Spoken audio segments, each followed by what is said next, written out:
Hello, everyone, and welcome. Bryce Koon here on Swarm Talk, getting ready to talk Jackets against the Falcons. No, not the Atlanta matchup. Bowling Green coming into Bobby Dodd Stadium. And I got a special guest with me, former Georgia Tech offensive lineman, Mike May. He said I could call him Mike. The roster said Michael, but appreciate you so much for tuning in. And Mike, thanks for coming on the show. No problem. Thanks for having me, Bryce. Well, Mike, you've been active on social media about this Georgia Tech offense. And before we kind of get into the preview of this game, I know it's a group of five team. Kind of walk me through what's the biggest difference you've seen for this Georgia Tech team here in 2023? All right, just the maturity and the consistency, man. Being a part of it a little bit at the beginning of the year, those guys have really took on the mentality of the process and taken every opportunity to be great and executing at a very high level.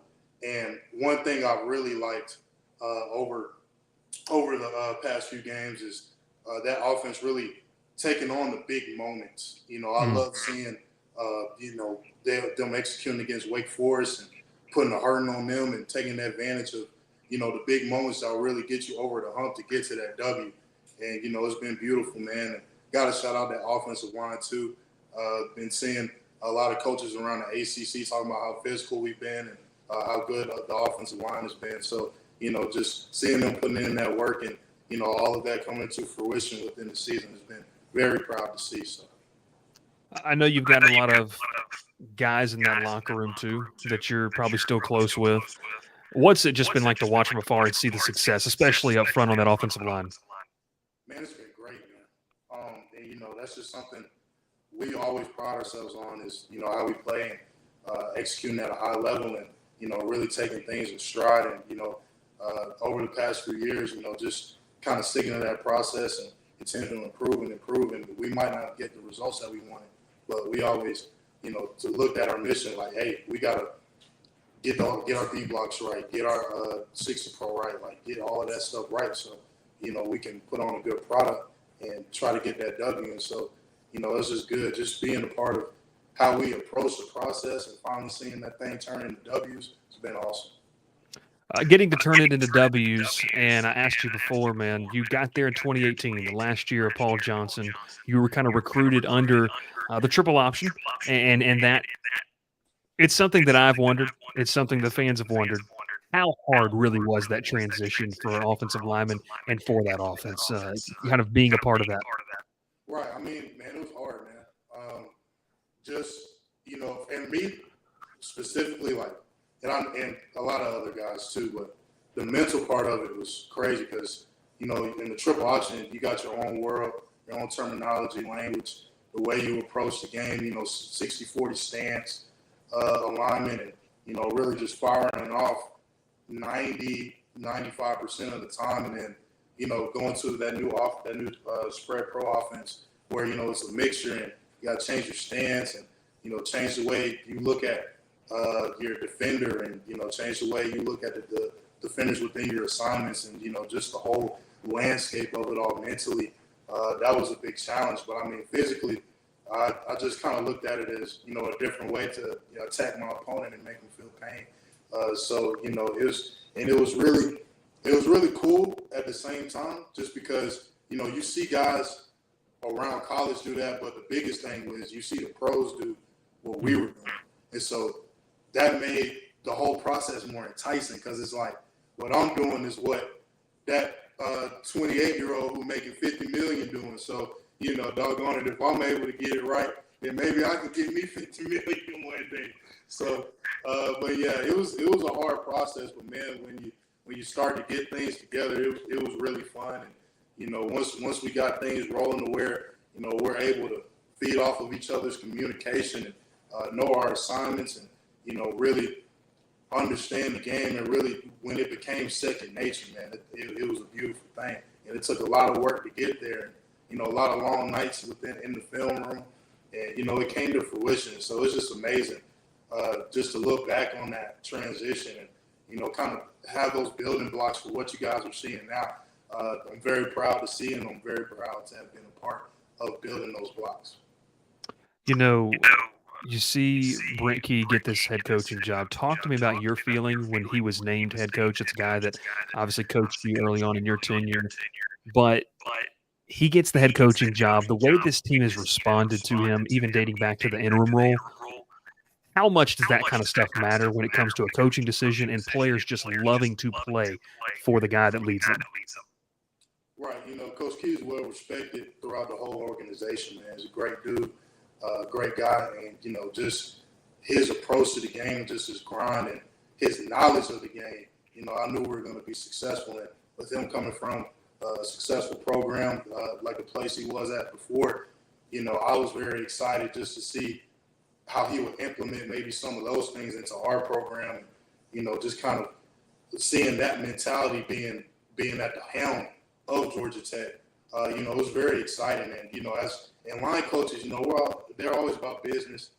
They're always straight to the point about football, about the process, of course, and, really ground and pound and really grind and nitty gritty. So, having that coming into play, I knew it was going to be interesting. I knew we were going to have success, and, it's continuing to this season from last season. So, it was a very exciting time, and I was very happy to see him get that job, and because he really busts his balls every day, all the time.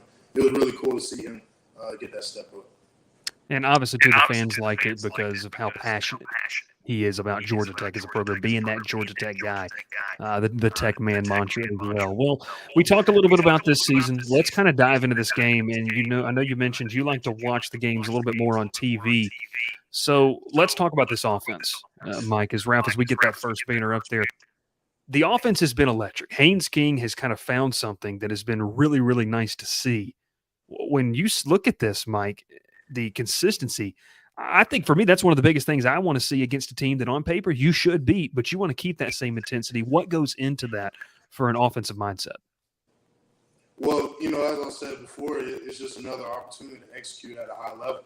It's another opportunity to put those plays that we have in motion and really attack that defense. And it's just another person in front of you that you get to dominate.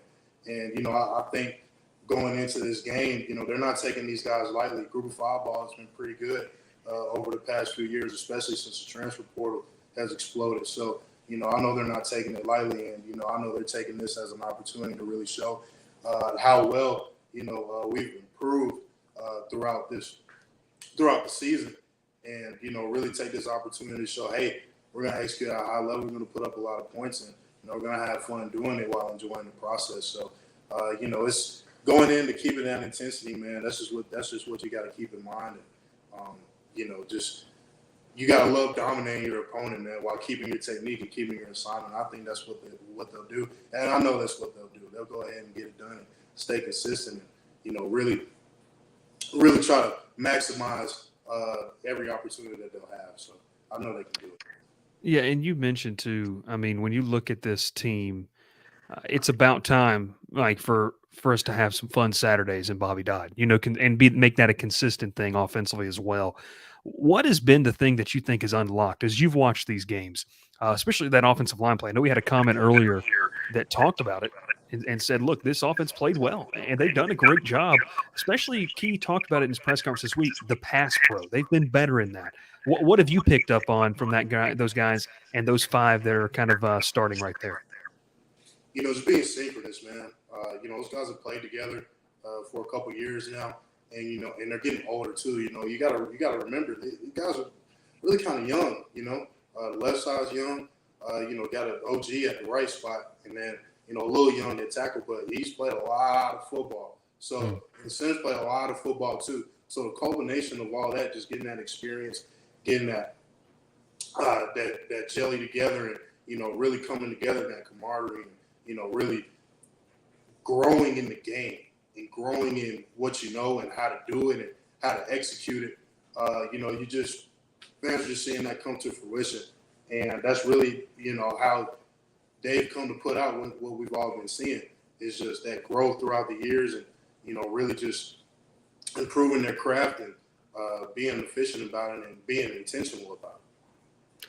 Obviously, too, it's kind of felt like over the past couple of years, Tech's had some weapons, but has the blocking been consistent to be able to get the ball to those weapons? Man, what you're seeing now in this offense under Bussner Faulkner, I mean, I know you're probably sitting there saying, man, I wish we were this explosive with some of the weapons like Chase Lane on the outside. Talk to me, too, though. A guy like Eric Singleton comes in, a Georgia guy out of Douglasville. What in the world is this freshman doing lighting up college football so early on? I mean, what does that got to be like? And did you have a guy like that you saw when you were at Georgia Tech? Yeah, man. Jameer, he wasn't at wide receiver, of course, but man, seeing him cut through those holes like he did, and like we're in camp and we're looking at the film like, Jesus, this guy's good. So, I'm sure they're looking at Eric Singleton the same way, man.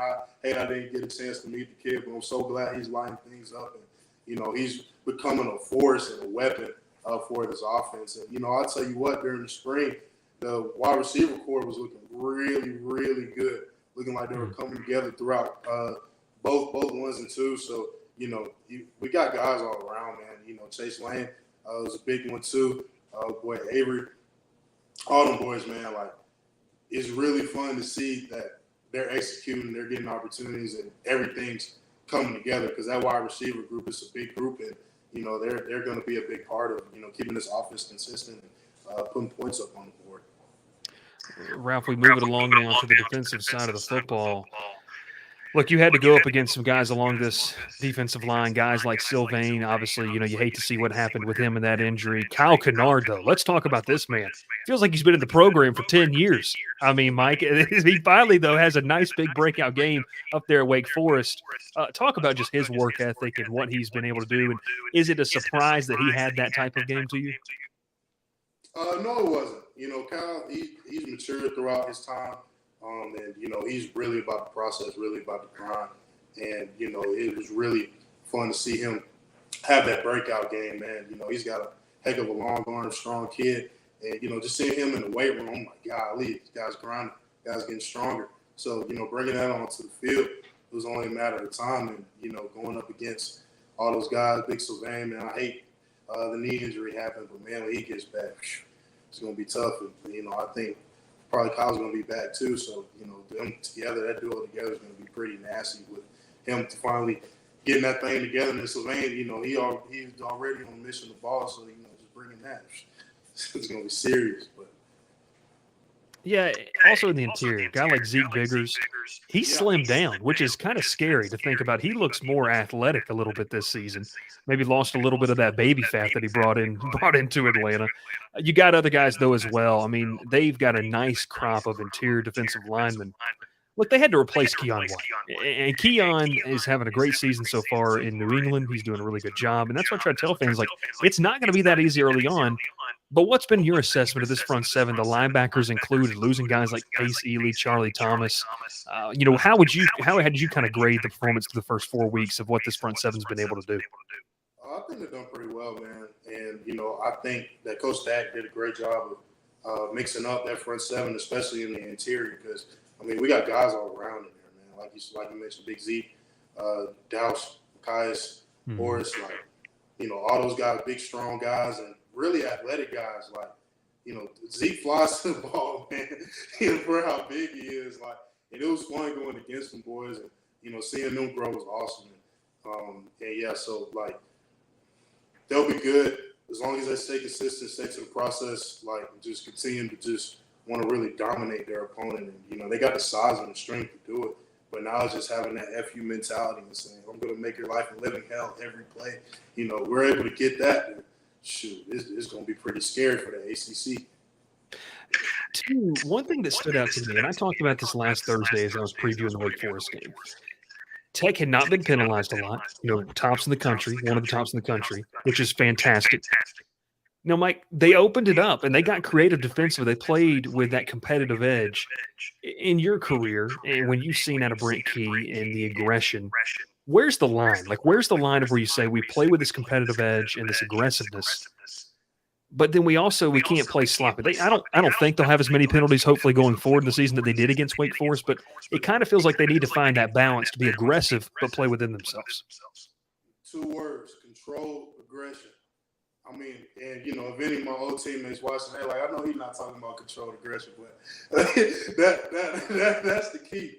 That's the key. And finding that fine line between, playing your balls off and not being penalized sometimes is hard. But at the end of the day, the ref's going to allow you to do whatever you want in between those whistles.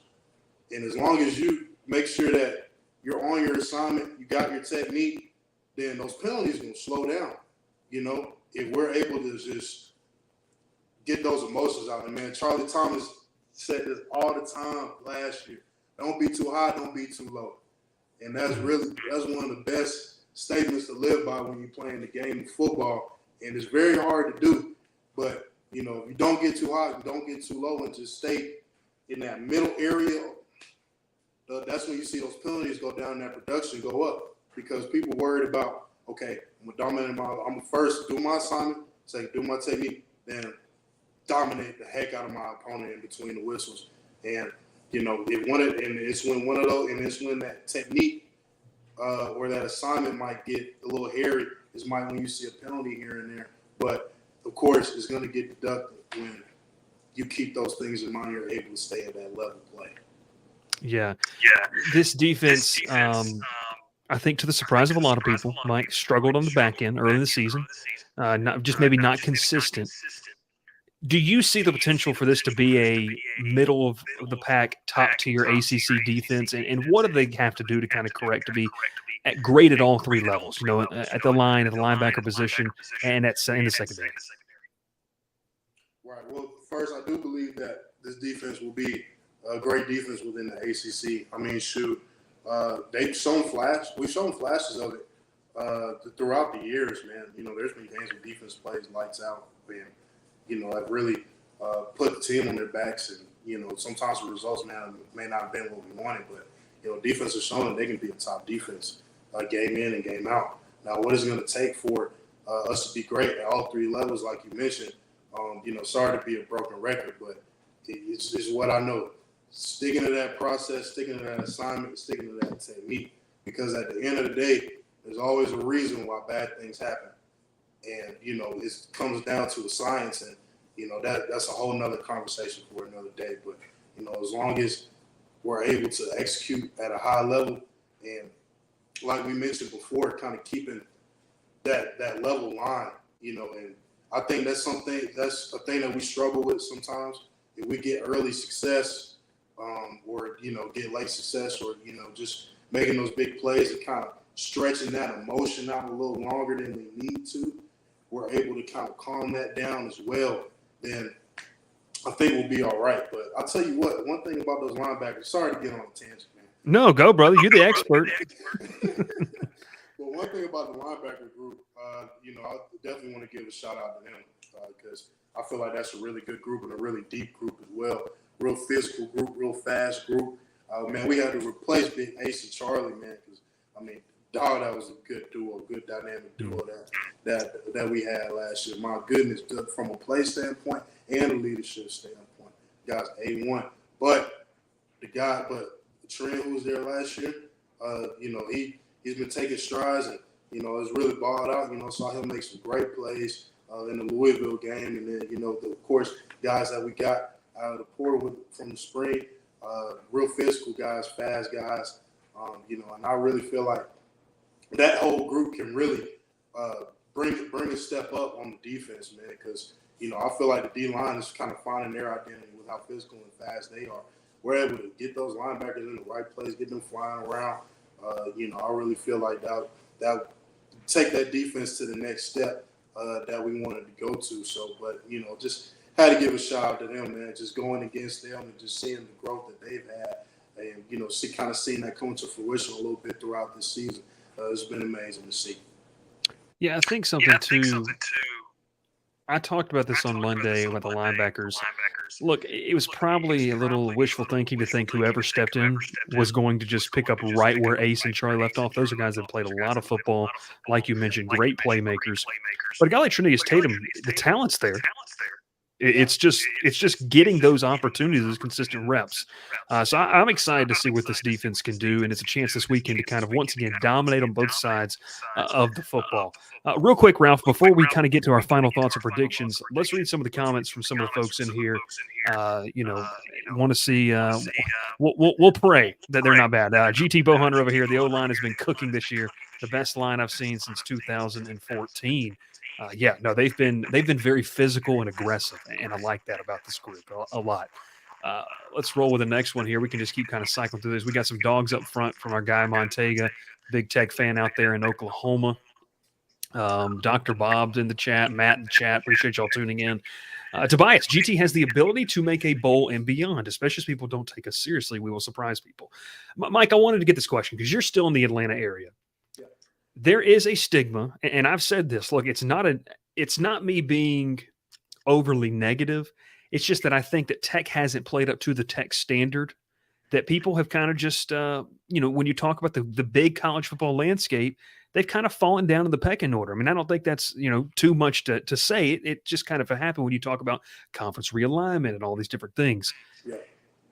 Where do you see the future of Georgia Tech football? I mean, if they can get to if they can get to a bowl game this year, man, recruiting is going to open back up for this program. It's really going to unlock some doors, both potentially conference realignment, and we'll have to obviously see and cross that when we get there. But what can a winning season do for this program? A guy that was in it, a guy that was obviously a part of it, and has seen that.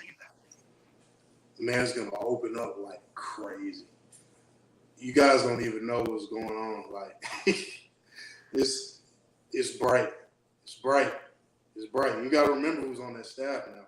I mean, you got an O-line coach who was who coached the Joe Moore offensive line last year, and hopefully another one this year. Got a guy from Georgia, and I probably shouldn't do the finger, but you know how we feel about Georgia.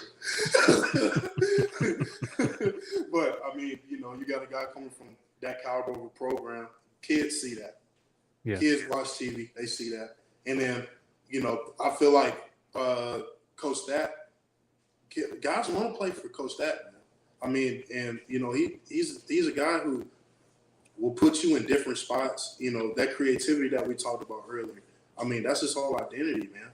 And, I feel like a winning season would just give us that platform that we need to really take this thing up, because we have everything in place. I mean, you got top education in the United States. You're in Atlanta. And you get to play in the ACC. What more you want, man?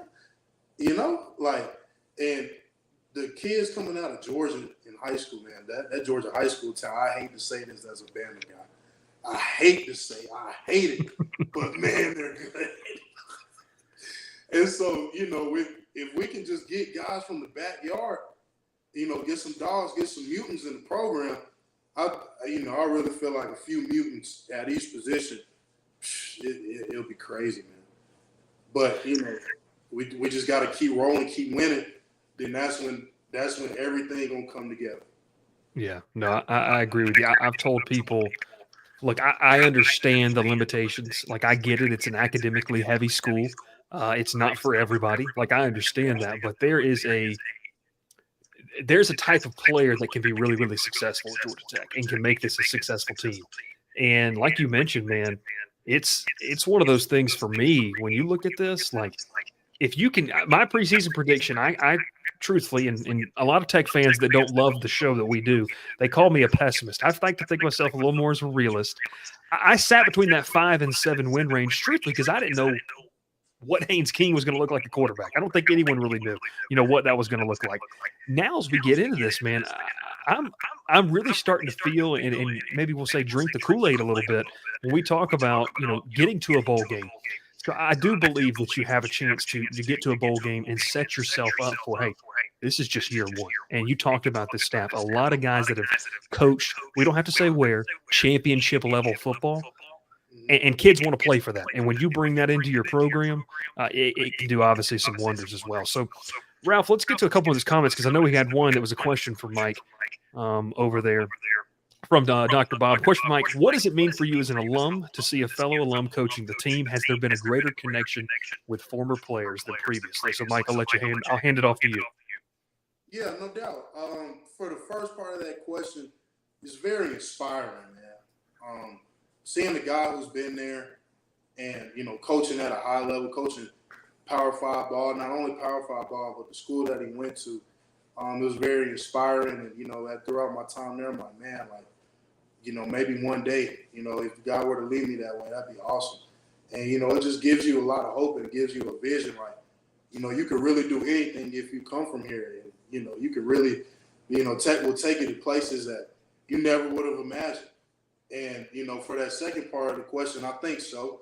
I've seen a lot of guys come through the facility and, coming to our games and talking to us and stuff. Like, I think that connection is there. And honestly, it's been there as well throughout my whole time at Tech. After 2018, I felt like that connection has improved more and more and more and more and more. So, he's done a great job. But, yeah, those are my answers for those two. Absolutely love it. We got another comment in here from Marcus Brooks, the dad of LaMiles Brooks, that guy that maybe got a little all-ACC snub at the beginning of the season playing safety for the Jackets. Says Tech is really set up for next year. If King stays in there, he'll be number one QB in the ACC. He might already when you look at these stats and what he's been able to put up. He's got to be slept on. When you talk about, I think it's, and I had this stat right here, and obviously Tech fans are going to know this name. Haynes King, just for the folks watching, 11 touchdowns, leads the ACC. That's the most in a 4-game stretch since Joe Hamilton had 11 back in 1999. And so, I mean, look, you talk about a guy that's doing something that obviously you ran the triple option. There wasn't a lot of opportunity for it, but he's doing something that hasn't been done. I don't know about you, nearly in my lifetime. That's for sure. You too. I mean, we when we were just little kids, this is the last time this happened. So it's definitely something very, very different to see. Mike, let's get some of the closing thoughts here as we kind of take a look at the final thoughts and predictions. This is a group of 5 game, but I will say, look, you go back to the kind of the history of these games, and I know Georgia Tech has struggled with it. No one wants to talk about, some of the games that I know you had to be a part of, some of those games that weren't too much fun. What is the mindset, though, of a team going into a game like this where on paper that you are better, but you got to be able to execute? So kind of talk to me, how do you feel like this game plays out on Saturday? I feel like this will be an identity game. I feel like that team and just the way we've matured, they ought to be thinking about this game like, and forgive me for being a broken record, but we're going to execute at a very high freaking level on these guys, which will lead to points, which will lead to a W. But I don't think there'll be a lot of messing around. I don't think there'll be a lot of, we got this in the bag, we just beat Wake Forest. Because, we've been through this process before where gotten success, maybe get too high on it, maybe, and then don't get that same, everybody's tired of the past. Yeah. So I feel like they'll go into this game like, okay, let's make this identity game. Let's make this a highlight game, but in a structured fashion, in a fashion where we execute at a high level, we complete our assignments at 100% accuracy, and then let's have some fun after we kick the hell out of this team. Yeah, no, I'm with you. I think that, this is not a team that should be looking forward to playing. I mean, you can look forward to it, but don't look too far ahead of playing against Miami next week. That's a prime time, 8 p.m. Eastern kickoff that is going to be really, really fun for a lot of fans to watch. But you talk about you really need this game for a bowl game, in my opinion. You need this game. One thing, Mike, you talk about changing the culture, getting back over 500 in the regular season for a long time. That's something that these building blocks we talk about that I think needs to happen. But I do agree with you. I think it's a game where you can go in there, you can impose your will, and then you really start to build confidence heading next weekend where, look, a lot of people are going to doubt you. Miami's, been flashy. They got the quarterback that seemingly has found himself again in Van Dyke down there. That being said, You build confidence with back-to-back wins. As you and I both know, anything can happen with this Tech team, even in some of the down years. It's been North Carolina the past couple of years that's had to, bear the brunt of it. But I mean, look, we'll see. If I'm not mistaken, you guys went down to Miami and took down that Miami team in your career as well. So this is, something that is very doable for this team and going to be very, very interesting to watch. We got one more question for you, Mike, and it's from a man, Matt, down here. I wanted to get to his. It's a great way to close tonight's show. What would you say to any recruit that's considering going to Georgia Tech? Oh, man. Hopefully we won't be here all night. But but what I would say is you won't lose either way, and you will be exposed to some stuff that you never would have thought, both on and off the field. Just from the off the field standpoint, as I said before, top education in the nation. You're around all these Fortune 500 companies that have a lot of respect and high regard for Tech. I mean, and just even walking around campus, man, you'll meet people from all walks of life, from all different places within the world, and you'll really come out of that place very well-rounded. And on the football side of it, you get a chance to compete against the top talent in the nation. Week after week, you get to be a part of the ACC, which is a slugfest every year, which nobody talks about. It might be another conversation for another day. But you get to play in a Power 5 slugfest every year. So, to any recruit, man, come on, be a part of it. Be a part of the change, be a part of the domination, be a part of the greatest school in the whole wide world. That's it right there. Spoken like a true Tech man. Excited to bleed that gold and white. Last question for you, man. What did you think about the black jerseys they unveiled today? Were you a big fan? Did you like it? Oh, love them.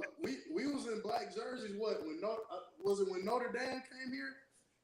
I believe so. Yeah. Yeah, man. Them black jerseys were so comfortable. I was ready to hit any and everything. So they made them like those past jerseys. Yeah, I love it. It's going to be great for the guys. And, you can't beat that black and gold look, man. So I was very happy to see it. Absolutely love it. Well, Mike, appreciate you, man. We're going to have you on again to kind of keep talking ball, because I can already tell that I think you enjoyed it, and I think we can have some really, really cool in-depth conversations going forward. But appreciate you for hanging out tonight. No doubt. Thank you for having me, Bryce. Yes, sir. Yes, sir. That's Mike May. We appreciate him so much. This is another episode of The Credit Booth. Make sure to like the video. Make sure to subscribe. That was Mike May. Give him a follow as well over on Twitter. It's down in the link below. Appreciate Ralph for producing the show in the background. And look, we're going to do some more of these. Reach out to the kind of Georgia Tech community. And I know Ralph shot me a text about a couple of answers that he had. Man, that's a well-spoken young man that I think understands, what Georgia Tech is, and it kind of makes it makes this a little more fun. You don't have to listen to me talk again. And yeah, bring Mike back, and we want Mike again. Absolutely love that. We'll do it. And I think too, he's a guy that really likes film, and I'd be excited to talk to him, especially next week, about what Miami does defensively. But as for this game, as we kind of get ready to wrap up here, Georgia Tech's in a situation, and Mike talked about it, that you need to go in and impose your will. You need to go in and you need to dominate your opponent. You're better than them on paper. Now, listen, Bowling Green does pose a couple challenges to you in the sense of, look, they played Michigan early this year for a half fairly well. I think if you're Georgia Tech, you got to start off quickly. You got to continue to stay with that aggressive nature. And look, have fun inside Bobby Dodd. You're getting to wear some awesome jerseys. First off, like the video. Comment, let me know. Have you guys purchased your jerseys already? They're already up on the Ramblin' Wreck store. And man, it's going to be a ton of fun. But we're going to do some more player interviews like this, kind of more state of the programs, get their thoughts on what this team's been able to do. And man, we had a lot of fun. Thank you to Mike May for joining. Ralph Leary in the background producing. Ralph, just go and flash it up there, because I didn't mess up the whole day, but I did. Words are hard, yes. My name is Bryce Koon. We thank you so much for tuning in to the Crowd Booth. This is Swarm Talk, the all things Georgia Tech show, the one-stop shop that you're going to want to be a part of if you're a Tech fan. We'll talk to you next time here on the Crowd Booth. Pile in here and make yourself feel at home. The Crowded Booth is coming on. The Crowded Booth with Bryce Koon.